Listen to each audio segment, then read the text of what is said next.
The 401k was created in 1978, but it wasn't widely available until the 90s. That means the people retiring now are the first and only generation to ever have worked and retired while the 401k was always available.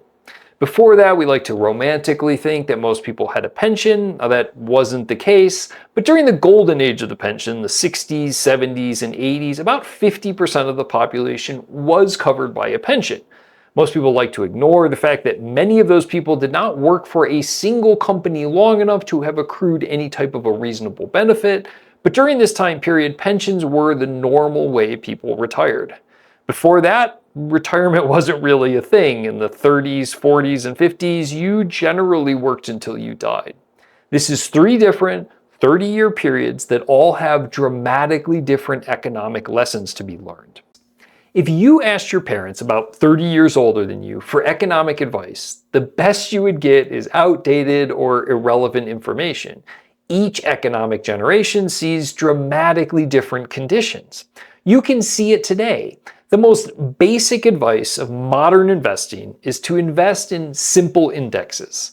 Now, some of these indexes have been around for 30 years, but they did not become widespread or popular until the last 15 years. The baby boomers didn't give millennials this advice because they didn't exist for them.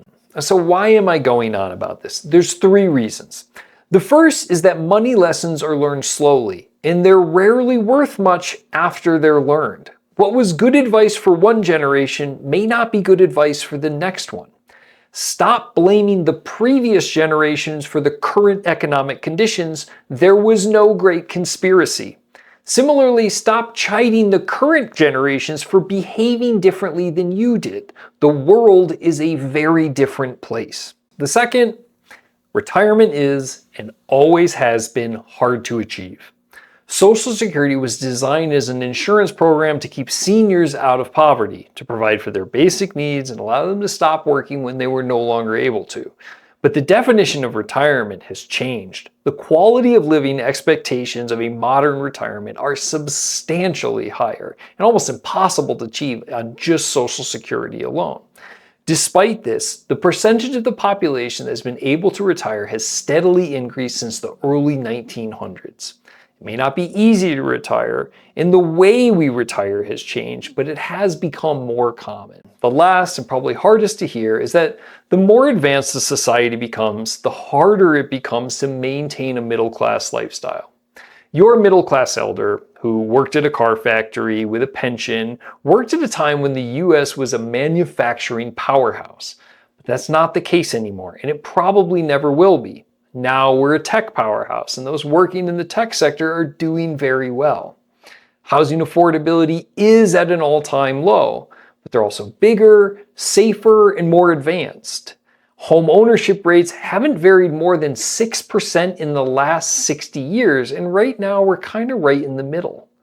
Vacations are harder to take, but when I was a middle-class kid in the 80s, vacations were camping on long weekends or maybe visiting grandma and grandpa for a week. No one would consider those vacations these days. You need to fly someplace warm and the drinks better be included. The percentage of the US population that flies annually has doubled over that time frame. We expect more and more out of society every year, and we get it. But in return, it requires more from us, making it harder to maintain a middle-class lifestyle. There are plenty of things we should fix about our imperfect world, but we are moving forward. And the lessons we learned over the last 30 years may not be relevant for the next 30 years. The future generations are going to seem crazy, but that's because the world will have changed. If you want to understand how that world's going to change, then watch this video on population collapse. It is definitely going to be a big driver. Otherwise, stick around the channel for future content, and I will talk to you soon.